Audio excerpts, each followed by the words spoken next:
Yes, so hi everyone and a warm welcome to our channel. I hope you are doing well. Studies and preparations are going on.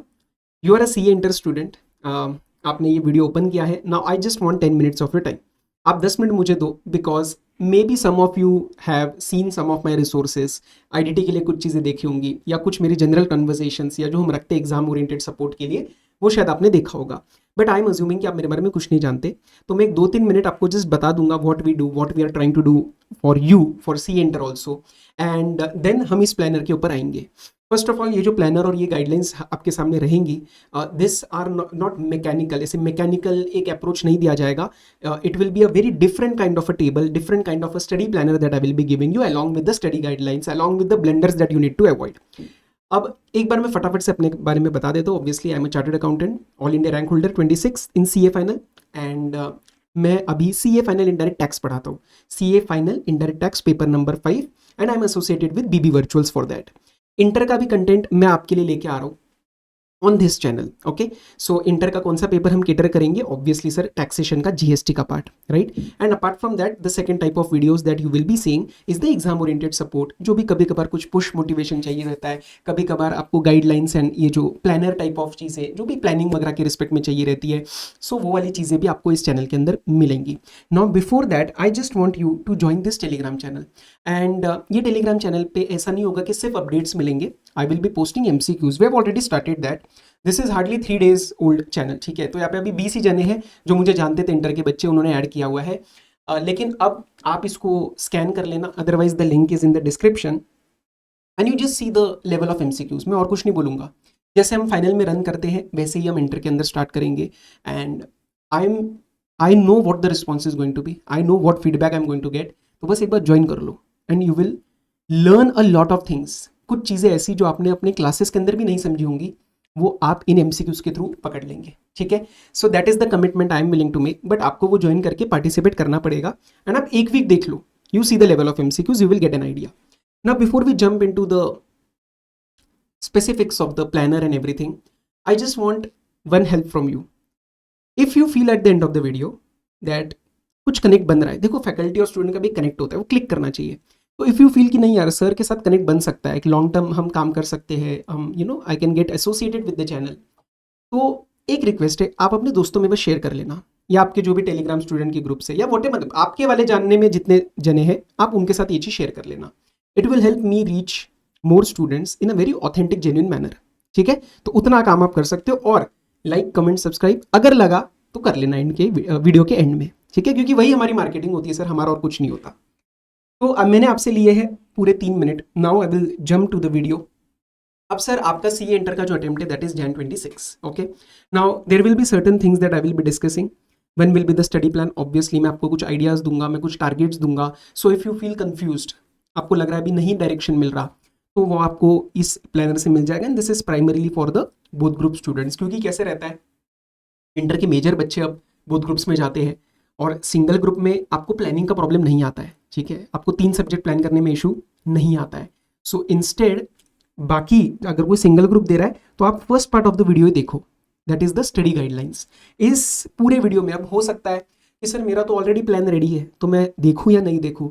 I would still advice कि आप at least study guidelines check करो और plan भी एक बार check करो. May be there is something that is coming out of my experience, है ना, क्योंकि हम फाइनल इंटर को, मतलब इंटर के लिए भी हम पहले एसोसिएटेड थे, फाइनल के लिए इतने टाइम से है. तो I will tell you certain things जो आपको लगेगा यार ये चीज़ शायद मेरी स्किप हो जाती. And sometimes that one small point can hit very एक बहुत इम्पैक्टफुल वे में, जो आपको एंड में समझ आता है कि अरे ये पहले कर लेना चाहिए था.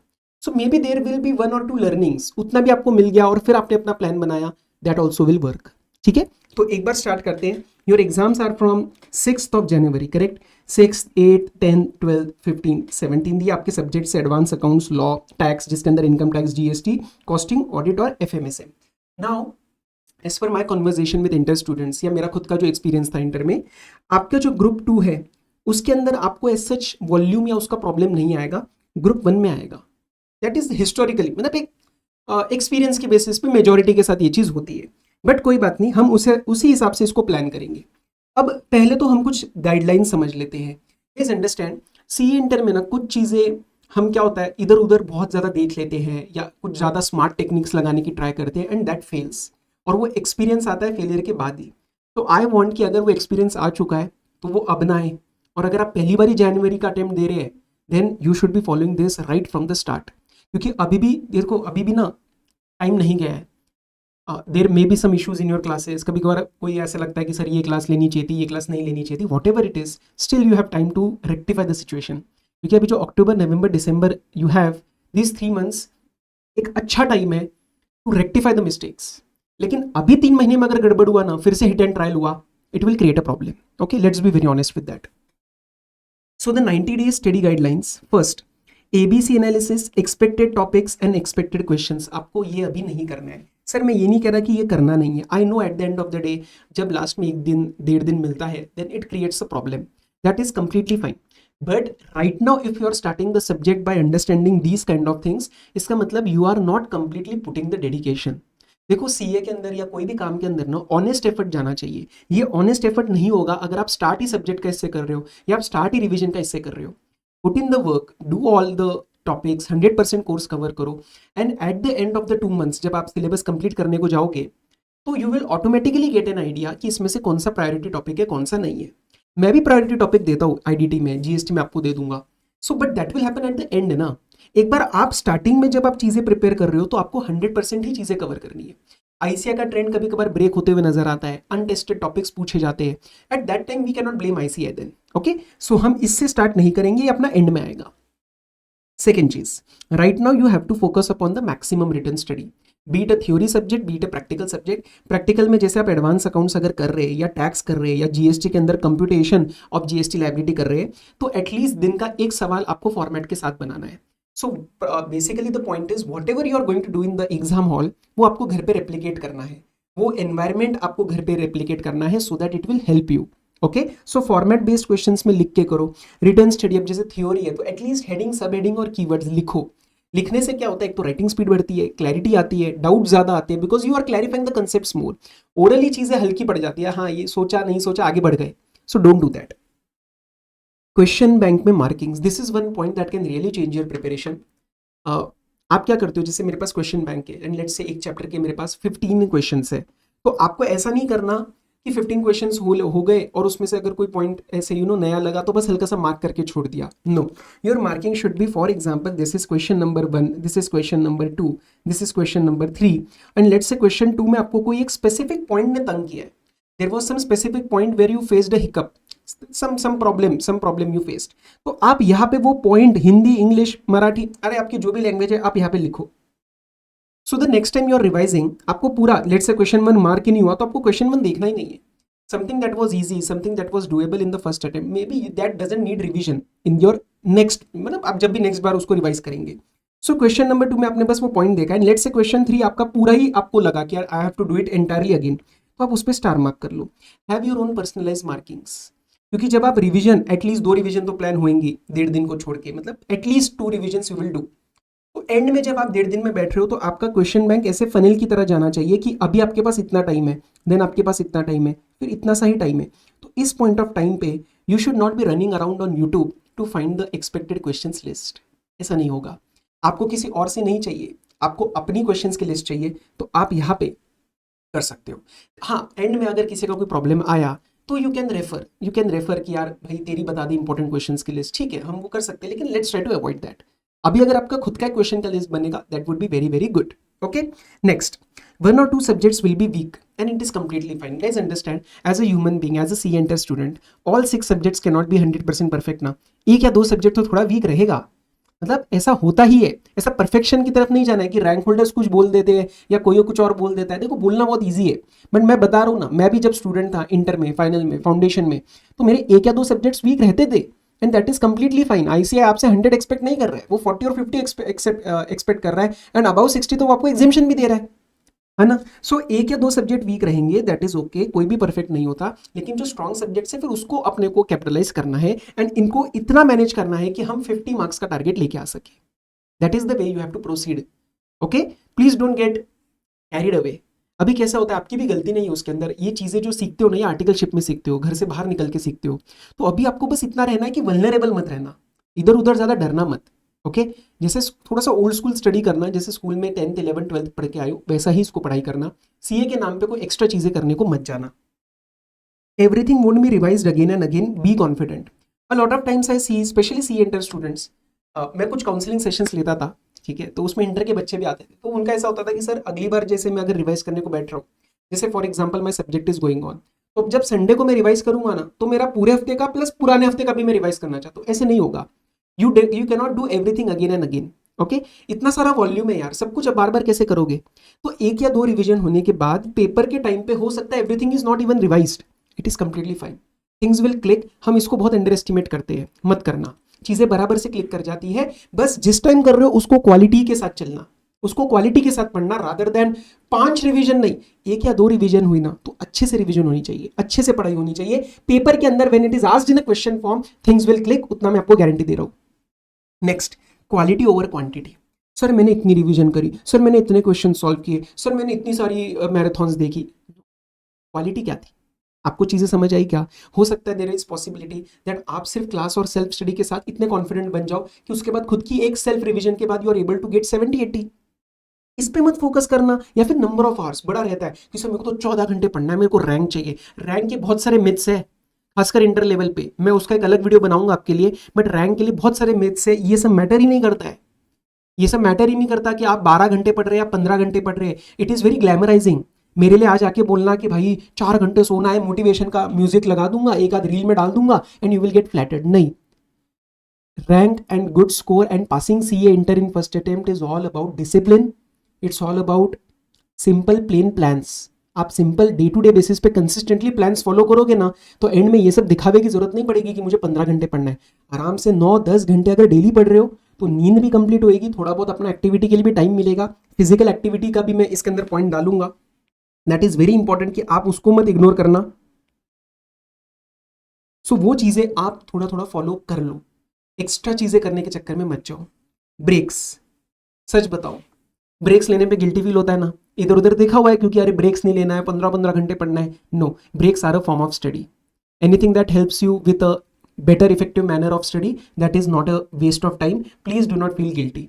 फाइनल के बच्चों को भी हम ये समझाते हैं, आपको तो 100% बोलना है कि breaks are a form of productivity. तो मेरी तरह आप कर सकते हो। मैं संडे को शाम को आफ्टर 5 PM मैं कभी नहीं पढ़ता था, मैं पढ़ता ही नहीं था, क्योंकि मुझे पता था कि अगर मैंने संडे को भी पढ़ लिया तो मंडे को पता है दिमाग में क्या रहेगा कि मैंने तो ब्रेक ही नहीं लिया है।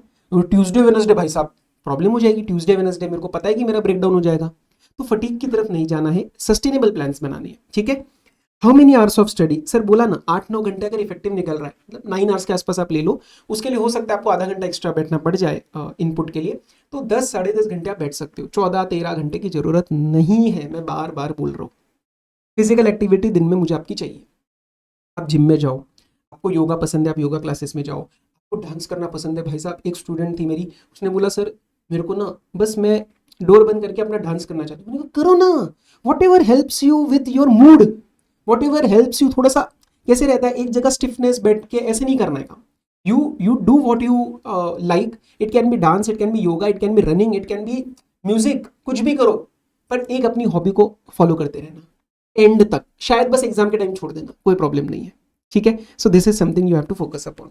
Now there are 3 blunders which I want you to avoid, कि आपका जो भी मटेरियल है उसके अंदर प्लीज चेक कर लेना आईसीएम मटेरियल कवर्ड है क्या। क्योंकि सीए इंटर सीए फाइनल दोनों बच्चे पहले ये पूछते सर मटेरियल कितने पेजेस का है आपका, और जितना छोटा उतना अट्रैक्ट करता है, बट वो छोटे के चक्कर में चीजें स्किप हो जाती है, वो पेपर में आती है, फिर आप मटेरियल चेंज करते हो, तो वो गलती नहीं करनी। आपका मटेरियल को प्लीज डू नॉट जज on the basis of number of pages. Yes I am not saying to have an overwhelming number of pages, no, but इतना इंश्योर कर लेना कि क्या फैकल्टी आपको एक कमिट कर रहा है क्या कि सर मेरे इसमें मटेरियल पूरा कवर्ड है कि, तो आप एटलीस्ट 1 या 2 चैप्टर उसको ऑडिट करो, 1 या 2 चैप्टर को ऑडिट करो कि भैया सब कुछ कवर्ड है या नहीं है मटेरियल में से। क्योंकि हम फाइनल में ऐसा देख रहे हैं और इंटर में भी ऐसा देखेंगे कि ऐसी चीजें आ सकती है कि कुछ चीज मटेरियल में थी बड़ी स्मॉल मैनर में, वो directly true false valid invalid के फॉर्म में आ जाती है, तो उस टाइम फिर हमारी गलती नहीं होनी चाहिए। अमेंडमेंट्स के ऊपर फोकस, मटेरियल अमेंडेड रहना चाहिए। बहुत पुराने मटेरियल यूज कर रहे हो, अमेंडमेंट्स इधर उधर पता नहीं है, बीच की अलग अलग पीडीएफ ओपन किए हुए हैं, डोंट डू दैट, वो एंड में मैसअप हो जाता है। दूसरा मॉक टेस्ट, सबको पता है पर करता कोई नहीं है। सर मॉक टेस्ट कितने देते हो? एटलीस्ट 2 देने हैं, एक immediately after the study which I have incorporated in the planner, और एक at the end of the revision. मतलब एक पढ़ने के बाद टेस्ट कर लो कहाँ फॉल कर रहे हो, और एक रिविजन के बाद। एंड ये लास्ट वाला, डिस्कस एंड कंपेयर मत करना। एक C A is not a rocket science ना, C A is not a science, it is a personalised course. तो maybe you are doing something that many people are not doing. Be confident of your study way, be confident of your resource. Okay, there is no one right way of doing C A. Discuss कर रहे हो, compare कर रहे हो, material बार बार change कर रहे हो, बार बार classes change कर रहे हो, इधर उधर रिव्यूज देख रहे हो, नो. आपके पास कोई फैकल्टी सिलेक्ट कर रहे हो, उसका डेमो चेक करो, कंफर्टेबल लग रहा है स्टार्ट करो क्लास, मटेरियल ठीक लग रहा है स्टिक टू इट. एंड में जाके ओवरवेलमिंग मत बना लेना अपने आप को. एंड डोंट बी ऑलवेज इधर उधर इधर उधर. एक फॉलो करो प्लान और अपने मेथड्स पे stick to your guns. Okay, be do what you are comfortable with.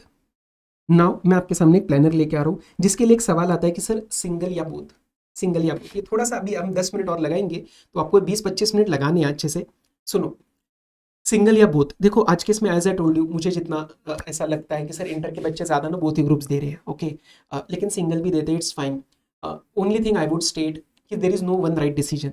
I remember when I was sitting for my exams inter and final both, तो मुझे यही चीज़ 2-2 3-3 दिन आई यूज टू थिंक यार single या both, single या both. कभी कभार तो भगवान जी के सामने में वो चिट लगा देता था कि भैया आप डिसाइड करो, भगवान जी आप डिसाइड करो, इसमें से जो चिट उठाऊंगा वो मैं कर लूंगा. फिर कभी बोथ आता था, फिर भी डर लगता था. तो मेरे हिसाब से इसमें ना बहुत ओवर थिंकिंग मत करना. There is no right decision, you have to take a decision and make it right. Just original basis पे, एक प्राइमरीली लेवल पे आप ये चेक कर लेना कि अगर आप बोथ ग्रुप्स के लिए जा रहे हो तो ऑब्वियसली सितंबर अक्टूबर में एक आध क्लास पेंडिंग वाली आपकी खत्म होनी चाहिए. अगर आपका 1-2 क्लास पूरा पेंडिंग है जो आप अक्टूबर नवंबर में चलाने वाले हो और साथ में और 3-4 सब्जेक्ट्स रिवाइज करोगे, it may become a hurdle. Second cheese, both में जा रहे हो तो रीजंस क्लियर होने चाहिए आपके. मेरे दोस्त जा रहे हैं, मेरे को बहुत टाइम हो गया है सीए में, अब सर निकलना है इसमें से, ये रीज़न नहीं होना चाहिए. Your result is going to be on the basis of what you are going to deliver in the 3 hours, and that 3 hours की delivery in the paper is going to be on the basis of how much prepared you are, not on the basis of other emotional factors by you select both groups. तो वैसा नहीं करना है. वैसा है तो फिर अपने को सिंगल में जाना है, नहीं तो फिर यस बोथ में जाने के लिए एक और चीज़ बता दूँ, आपको कभी भी ना 100% कॉन्फिडेंस नहीं आएगा. बोथ ग्रुप्स में 100% कॉन्फिडेंस बहुत ही कम आएगा. तो प्रिपेयर्डनेस है, क्लासेस कंप्लीट हुई है या एक आध क्लास पेंडिंग है वो आप खत्म कर रहे हो, और उस हिसाब से सारी चीज़ अभी तक प्लान करी है पिछले 6-8 महीने में, then in that case you don't have to back down now. फिर उतना कॉन्फिडेंस वो रहता है, ये थोड़ा शेक रहता है, ये शेकी रहता है कॉन्फिडेंस, आप आगे जाना. सो प्रिपरेशन लेवल की बेसिस पे चेक करना, इमोशनल लेवल की बेसिस पे नहीं. And once you take a decision stick to it, बार बार रीथिंक मत करना.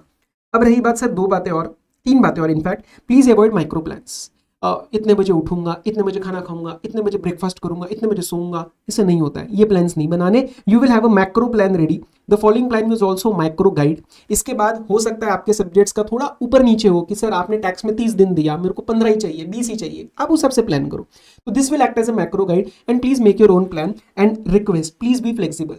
आप ये 8-10 दिन बाद अपने बारे में और जानोगे कि कौन सा सब्जेक्ट फोकस बन रहा है, कौन सा सब्जेक्ट वीकनेस बन रहा है. You will automatically change your plan. तो पिवटिंग विल ऑलवेज हैपन, ठीक है, चेंजेस विल ऑलवेज हैपन, आप हमेशा उसके अंदर चेंजेस करेंगे. So be open to it, don't be adamant. अब मैं स्टार्ट कर रहा हूँ एज मेरे को जो एक मैक्रो लेवल पे आपको दे पाया, थोड़े थोड़े ट्विक्स एंड चेंजेस आपको करने पड़ेंगे, लेकिन this can act as your start at least, ठीक है. और पॉइंट्स देखना कि इसमें से कुछ अच्छा लग रहा है यार, ये वाला पॉइंट आप वो इनकॉर्पोरेट कर लेना. So from the 1st October what you can start. मेरा फर्स्ट फोकस ग्रुप 1 पे है, ठीक है, क्योंकि ग्रुप 1 का थोड़ा हेवी रहता है कंपेयर टू ग्रुप 2, एंड वो मुझे पता है, स्टूडेंट्स से भी आई हैव टॉक्ड. तो 1st to 20th अक्टूबर में आप 3 सब्जेक्ट्स उठाओगे, advance accounts, law and tax, जिसके अंदर 20 दिन में आपको लॉ फिनिश ऑफ करना है. Okay, so your approx plan will look like morning 3 hours advance accounts, then 3 hours law and then 3 hours tax, जो कि आपको 20 days में ट्राई करना है लॉ फिनिश करने का. हो सकता है, ठीक है, थोड़ा बहुत आगे पीछे होएगा. Then the next days 21 to 25 October आप 2 सब्जेक्ट्स जो बचे हुए आप इनको खत्म करेंगे. एडवांस अकाउंट्स एंड टैक्स जो बचा हुआ है आप इनको फिनिश करेंगे, लेकिन अगर लॉ छोटा मोटा कुछ रह गया, एक आध घंटा दिन में देना है तो देके ट्राई करो. बट 25 अक्टूबर पे you should be done with the syllabus of group 1, जो कि हेवी इन वॉल्यूम है. लेकिन सर फिर भी नहीं हुआ, तो मैंने आपको 5 days का बफर दिया है ग्रुप 1 के लिए. मैंने आपको 5 days का फिर से एक बफर दिया है ग्रुप 1 के लिए. That will be a buffer for the completion of subjects. और जैसे ही सब्जेक्ट कंप्लीट हो जाएगा आपको मॉक टेस्ट देना है. 3 पेपर है, 3 घंटा आपको मॉक टेस्ट देने हैं, तो फिर आपको 9 hours इसके अंदर डिवोट करने पड़ेंगे. एक दिन में 9 घंटे मत देना, हो सके तो 3 दिन में सुबह सुबह 3 घंटे आप दे देना, या 2 से 5 ही बैठ जाना आप भी, ठीक है. So that is something if we can achieve कि अक्टूबर एंड में हमारा ग्रुप 1 पूरा हाथ में आ गया. आधा अधूरा मत करना, एक इधर का एक उधर का, कभी कभार बाद में शिफ्ट करना पड़ जाता है, that creates a problem. Okay, so October and तक अपना डन विद ग्रुप 1, डन आपका सीन हो जाना चाहिए. समझ में आ रहा है? यस और इसमें मैंने आपको काफी बफर भी दिया है, कोशिश करना कि 25 तक ये सारी चीजें कर पाओ और यहीं पे एक मॉक टेस्ट दे देना, ये आपका ओरिजिनल प्लान होना चाहिए। उसके बाद 25 डेज में आपको ग्रुप 2 रिवाइज करना है। 25 डेज में you have to give group, you have to revise the group 2। अब ऑब्वियसली सर क्लासेस पेंडिंग है, कुछ है, तो आपको एडजस्ट करना पड़ेगा।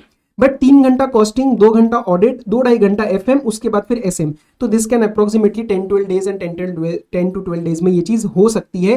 प्लस क्योंकि अगर यहां देखोगे तो 3, 4, 5, 6, 7.5 आवर्स, तो बचा हुआ 8.5 एंड 9 जो आपका 1.5-2 घंटा है वो कहा जाएगा। तो एटलीस्ट आपको 1 घंटा डेली लगानी है कीप इन टच स्ट्रेटेजी। ये क्या है sir keep in touch strategy? The keep in touch strategy is to do दो सब्जेक्ट्स जो आप खत्म कर चुके हो। सर मतलब नहीं समझ में आया, सुनो मेरी बात, शायद ये आपने पहली बार ही सुनी होगी बट सुन लो। जैसे फॉर एग्जांपल मेरा ग्रुप 1 हो गया है बराबर, अब ग्रुप 2 की तरफ मैं जा रहा हूँ, तो ग्रुप 2 के पे जाने के टाइम पे and when I am doing the group 2 subjects, मुझे एक डर लगेगा यार ग्रुप 1 में भूल रहा हूँ, साइकोलॉजिकली मुझे चीजें स्किप हो रही है। वो साइकोलॉजी बचाने के लिए और कॉन्फिडेंस मेंटेन करने के लिए आप क्या कर सकते हैं, जो आपके ग्रुप 1 के सब्जेक्ट्स है तीनों, अकाउंट्स हो गया, लॉ हो गया, टैक्स हो गया, आप उसमें 20-20 मिनट्स दे सकते हैं। और ये स्टडी नहीं है guys, this is not a study, this is not a study, this is just a psychological all is well, all is well. मतलब क्या, जैसे जीएसटी है, आपने एग्जेम्पशंस में से 3-4 एंट्रीज जस्ट रिव्यू कर ली, या फिर मैं क्या करता था, अब इसमें जैसे अकाउंट्स है, इसमें अमेंडमेंट्स नहीं आती, तो आपने पुराने 4-5 साल के आरटीपी एमटीपी के प्रिंट निकलवा लो और उसके अंदर आप 2 सवाल डेली सॉल्व कर लो 20 मिनट में, 10-10 मिनट लगा के। मतलब व्हाट यू आर डूइंग, आप इसमें से कोई भी चीज आपको जो मन करे वो आप करो जिसमें थोड़ा वैल्यू एडिशन हो, and over the next 25 days जब आप ग्रुप 2 कर रहे हो तो आपको ग्रुप 1 में ना एक साइकोलॉजिकल एडवांटेज रहेगा कि यार मैं चीजें भूल नहीं रहा। ये सुनने में शायद अभी इतना ना लगे क्योंकि आपने कभी लगाया नहीं होगा, but I have the feedback for this strategy specifically, it will B immensely useful. आप करके देखो एक बार, ठीक है। और अगर आप ग्रुप 1 के टाइम पे ग्रुप 2 को रखना चाहते हो कीप इन टच में, तो आप यहाँ पे भी लगा सकते हो, अक्टूबर के महीने में भी आप लगा सकते हो। तो माय मेजर प्लान इज कि October and November as soon as possible, अगर ये 25 तक हो जाता है और ये आपका और पहले हो जाता है 20-22 तक, तो आप अक्टूबर और नवंबर में आपका एक अच्छा खासा रिवीजन कंप्लीट कर चुके हो बराबर। उसके बाद सर अगर इसमें भी हमारी कुछ चीजें रह गई, मॉक टेस्ट रह गया, तो सर इसमें फिर 5 डेज का मैं आपको बफर दे रहा हूं जिसके अंदर आपको एक मॉक टेस्ट दे देना है। माय एम इज कि नवंबर एंड में हमारा इतना प्रिपरेशन पूरे 6 सब्जेक्ट्स का हो जाना चाहिए, 6 सब्जेक्ट्स का हो जाना चाहिए कि एट द एंड अगर मैं आपको 30 नवंबर को पेपर में बिठाऊं तो you should be able to get at least 60। And फिर जो हमारा दिसंबर है वो अभी अनप्लान जाएगा जिसके अंदर फाइनल रिवीजन जाएगी। अब basically what you will do 6 subjects, जिसमें से मैं फर्स्ट वाले को नहीं गिनूंगा क्योंकि फर्स्ट वाले में क्या है, आपको अकाउंट्स वगैरह के लिए you will have the last के 4-5 डेज, तो बैलेंस 5 सब्जेक्ट्स को अगर आप 3-3 दिन देंगे, होता है ना कि यार एक बार 3 दिन में करके देखते हैं फिर 1.5 दिन में होएगा, तो उसमें आप 15 डेज 5x3 दे सकते हो, फिर एक और final mock, and eight that time you can try for the block of RTP MTP आपके अटेम्प्ट के एंड सितंबर का सजेस्टेड। तब तक ये सारे रिलीज भी हो जाएंगे प्रॉपरली और आप ये उस टाइम कर सकते हो। ये आप पेपर फॉर्मेट में नहीं करेंगे, ये आपको पेपर मॉक के फॉर्म में नहीं करना, ये जस्ट आपको क्वेश्चंस उसके रिव्यू करने लगा तो किसी फैकल्टी के फटाफट से एक बार सॉल्यूशंस देख लिए, मतलब that will be for covering all the base. ऐसा करके अगर आप दिसंबर 31 तक प्लान करते हो ना, and with the study guidelines, मैं आपको गारंटी दे रहा हूं यार तुम फेल नहीं होंगे। सुन रहे हो ना, सुन रहे हो, आप फेल नहीं होंगे। उसके ऊपर की मेहनत आपकी है, रैंक की मेहनत आपकी है, लेकिन इतना होने के बाद आई थिंक, आप सच बताना, I have taken 23 minutes till now, आपको गाइडेंस तो मिला है, आपको कुछ डायरेक्शन मिला है, आप स्टार्ट करो, चीजें रिवाइज होंगी, चेंज कर लेंगे। कनेक्ट विथ मी उस टाइम, चैट ग्रुप ऑन है हमारा टेलीग्राम पे, I am open for the chat group, मैंने उसको क्लोज नहीं किया हुआ, हम बात करेंगे, ठीक है। लगा तो उसी पे जूम सेशन रख लेंगे, हम ये सारी चीजें आईडीटी में कर रहे हैं, okay. So I will be doing that for you also, don't worry. And ये सारा होने के बाद प्लस आपको जीएसटी के लिए आई will be giving you resources, और सर उससे मजा आ जाएगा। आपकी जीएसटी की कोई क्लासेस अच्छी नहीं हुई है या कभी चीजें कंसेप्ट्स क्लियर नहीं हुए, आप रुक जाओ उन रिसोर्सेज के लिए, you will get very good clarity. और आईडीटी में हम एक टैगलाइन, मोर देन अ टैगलाइन, एक एक्सपीरियंस चलाते हैं, that IDT like never before. तो आपके लिए मैं ये बुलवा लूंगा sir GST like never before, and ये मेरे पे छोड़ देना, ये मेरा काम है, ठीक है। आई डोंट नो आपको कितने बच्चे यहाँ तक आए हैं, बट आए हो तो really hope that this was useful for you. And ये मेरे लिए अभी इंटर का एक फर्स्ट वीडियो था, तो अगर जेन्युइनली अच्छा लगे तो प्लीज़ लाइक कमेंट कर देना, शेयर कर लेना अपने दोस्तों के साथ, so that it helps me to reach more students. Yes, so bye bye. And हाँ, मेरा नंबर ये है, आपको कोई पे भी कोई दिक्कत है ना, कोई भी इशू है, इफ यू फील कि सर कोई डाउट है, कोई पेंडिंग मेरा टॉपिक, मतलब कुछ ऐसा लग रहा है कि ये टॉपिक में प्रॉब्लम आ रहा है, ये इशू में प्रॉब्लम आ रहा है, आप कमेंट कर देना, नहीं तो just reach out to me, ठीक है। ये कोई कहीं पे भी कोई नंबर अभी वो नहीं है, it's not seen bye anyone else, ये मैं ही देखता हूँ, तो मेरे साथ टच में रहना, ठीक है। चलो, all the very best guys, अच्छे से जैन में क्लियर करेंगे, डोंट वरी, इस बार मेरा सपोर्ट आपके साथ है। Bye bye, take care.